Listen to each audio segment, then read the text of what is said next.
जहां बिहार विधानसभा चुनाव की तैयारी में उम्मीदवार लगे हुए हैं, वहीं दूसरी तरफ कोसी स्नातक निर्वाचन क्षेत्र के उम्मीदवार भी सघन संपर्क अभियान चलाए जा रहे हैं। आज उसी कड़ी में कोसी निर्वाचन क्षेत्र के उम्मीदवार गोविंद झा जी संपर्क अभियान में हैं। आइए उनसे बात करते हैं कि आखिर किस मुद्दे के तहत वह चुनाव मैदान में उतरे हैं। जी नमस्कार। आप कोसी स्नातक निर्वाचन क्षेत्र के उम्मीदवार के रूप में उतरे हैं। लोग आपको क्यों वोट करें, क्या मुद्दा है? देखिए, लोग हमको वोट करेगा उसमें 2-3 अहम मुद्दा है। कोसी स्नातक निर्वाचन क्षेत्र का चुनाव आज तक सही माने में हुआ ही नहीं। इस चुनाव के बारे में चंद लोग ही जानते थे। ये बंद कमरे का चुनाव होता था। इसमें जो इससे पहले जो प्रतिनिधि रहे हैं वो हर जिला मुख्यालय में बड़े होटलों में बैठते थे और 10-20 आदमी को बुला के उनको थोड़ा ऑबलाइज करते थे कि कुछ वोट बना दो, और वही वोट फिर उनको इलेक्शन के टाइम में लेके वो प्रतिनिधि बन जाते थे। वास्तविकता ये है कि कोसी स्नातक क्षेत्र जो विशाल क्षेत्र है, बिहार का सबसे बड़ा क्षेत्र है, यहाँ 10% लोग भी कोसी स्नातक निर्वाचन क्षेत्र के बारे में नहीं जान पाते थे। इस बार हमने सघन अभियान चलाया, पूर्णतः तो नहीं लेकिन बहुत हद तक मुझे इस चुनाव को आम चुनाव जैसा लोगों के आम मतदाताओं के मानसिकता में बदलाव लाने का हमको मौका मिला, और यही मेरा पहला उद्देश्य यही है। अगर आप चुनाव जीतते हैं तो शिक्षकों के लिए क्या करेंगे आप?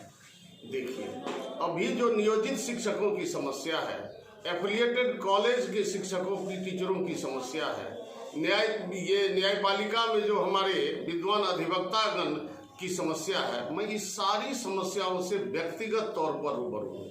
क्योंकि मेरा भाई भी नियोजित शिक्षक है, मेरे सारू भी आपको एफिलिएटेड कॉलेज के टीचर हैं, तो उनकी समस्याओं से मैं रूबरू डेली होता हूँ और उनके दर्द को और सरकार द्वारा उनके साथ किए जा रहे सतोले व्यवहार को मैं देखता हूँ।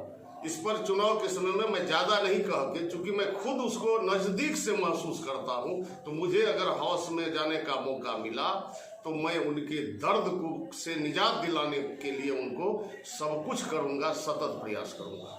लोगों का जो वोटरों का आरोप है कि चुनाव जीतने के बाद उम्मीदवार क्षेत्र का दौरा तक नहीं करते हैं, इसमें क्या कहना है? नहीं, ये सही है। आज तक तो यही हुआ है।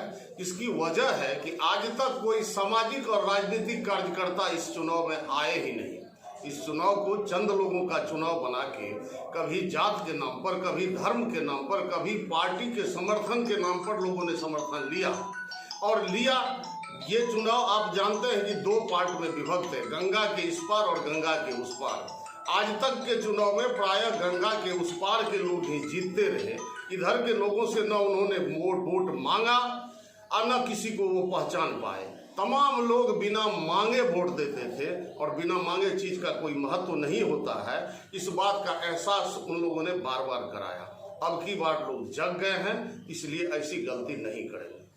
पता चला कि आप लॉकडाउन से ही सघन अभियान में चालू हैं।